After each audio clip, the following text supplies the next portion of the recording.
ତମ ଗୋଡ଼ ତଳେ ପଡୁଛି।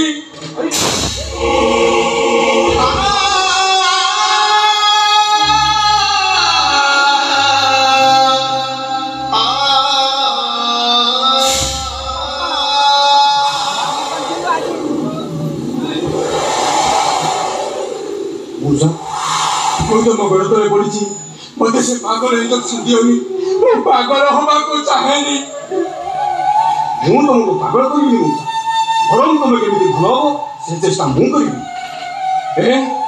ମୁଁ ଭଲ ହେଇଯିବି। ମୁଁ ଭଲ ହେଇଯିବି। ମୁଁ ଭଲ ହେଇଯିବି। ହଁ ମଉସା, ତମେ ନିଶ୍ଚୟ ଭଲ ହବ। ଆଉ ତମକୁ ଯେଉଁମାନେ ପାଗଳ ସଜି ଦେଇଛନ୍ତି ସେମାନଙ୍କୁ ଧରି ମୁଁ ଉପଯୁକ୍ତ ଶାସ୍ତି ଦେଇ ବୁଝେଇଦେବି ଯେ ଏ ଦେଶ ହେଉଛି ସତ୍ୟ ଧର୍ମର ଦେଶ। ଆଉ ଏ ଦେଶର ମୂଳ ମନ୍ତ୍ର ହେଉଛି